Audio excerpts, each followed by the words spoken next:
outlet, and that's considered a temporary structure when you do that. Another few interesting things we've done on our property, we're going to move Mountain Wind Yurts to our mountain property, and I'm going to be working up here. So I've started constructing a timber frame shop. So what I've done is we actually get trees in this area at no cost to us. They call us to come pick them up, and they have them cut, and we load them on an old dump truck that we've purchased, and we have a grapple for our skid steer, and we saw all of our own lumber with a Timber King 1220 saw. Sorry about that. That's some gravel that's going to go in our shop to fill our shop floor for level. But these trees are ready to go to the sawmill. We use a Timber King 1220. It's a manual saw, and it's a relatively inexpensive saw. But we've done a few modifications to make it work even better. What we've done is I have fabricated an additional bed, which takes it to about 25.5 feet. So we can saw a clean piece of lumber that's 24.5 feet long out of any one of our trees, which comes in extremely handy. It comes with a 15 horsepower motor, which seems to be adequate for what we do, the way we saw. It is a manual saw. It does have a hand crank on it to move it back and forth, but we find out with two guys it's actually easier to push it if we have a guy on each side. We sawed all the lumber for this big timber frame shop in about a day with 3 gentlemen cutting on the saw. We have one gentleman that operates the motor and the controls, and another couple that help push and get the logs on and off. And here's our grapple right here that we use, our log grapple that we fabricated in our shop, and it picks up our logs and puts them on the saw. We have an old dump truck. I think it's about a 55 model. I don't even know what year it is. We paid $1,000 for it and have done not too much work to it, but up here in the mountains we don't run it on any paved surfaces, so we don't even register or worry about anything like that. We can haul about anywhere from 12 to 20 trees depending on the size of the tree. We have to chain down the bed when we get big trees because it tries to lift up. But it's been pretty handy. It's been well worth the $1,000 investment we paid for it. And like I said, we've never done too much but put a transmission on. Electricity's out. We built this timber frame shop about 6 months ago in the summer, and it basically is a pole barn, and I don't know if you'll be able to see too much because it's getting late.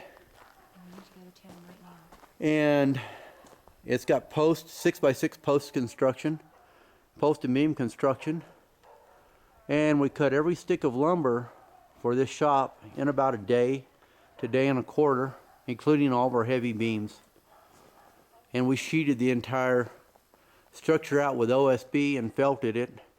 It's got a steel roof, and then we're going to cut board and batten siding for it. The wood beams inside are absolutely beautiful. It's got a very unique feel to it.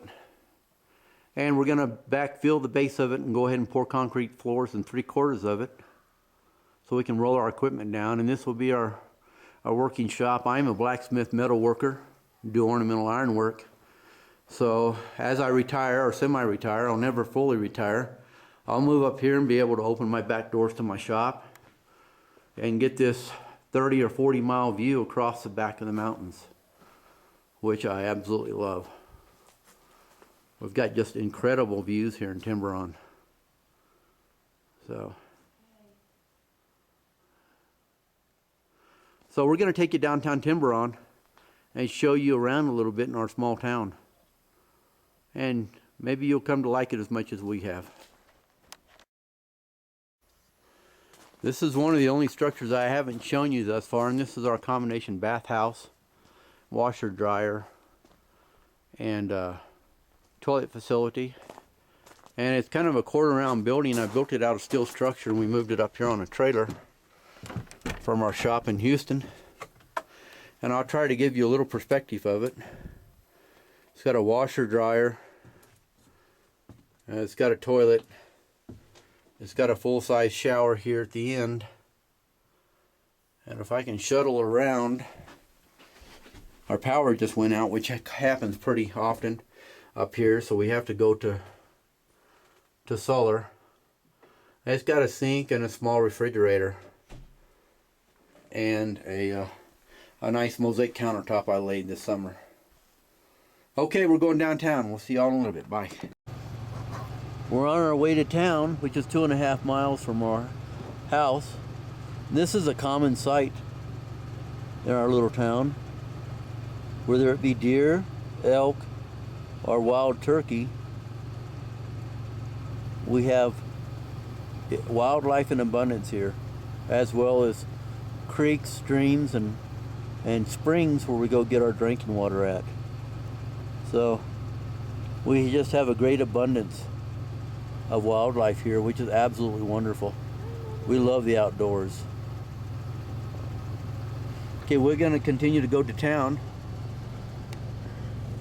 This is the road we're traveling on. And like I said, it's about 2.5 miles to town from our property. Timberon is a unincorporated area of about 77,000 acres in south central New Mexico. Our closest town is Cloudcroft, which is about 35 miles away. And our nearest big town is Alamogordo, New Mexico, which is about an hour and 15 minutes away. That's our closest grocery store, Walmart, tire store, and all of that. And of course, that's about a full day by the time you go in there and do your shopping and come back out. So we try not to go into town that much, once every couple of weeks.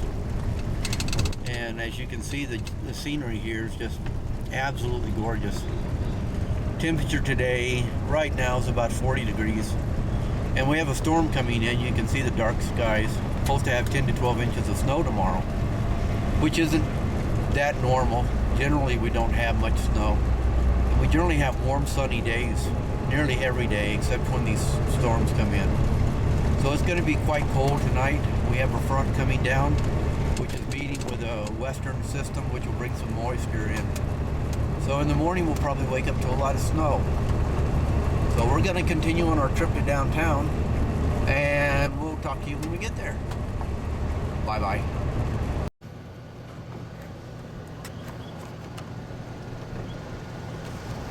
Hello, we're coming into Timberon, New Mexico. There's only one road in and one road out. We're at the dead end of the pavement here. Here's our welcoming committee.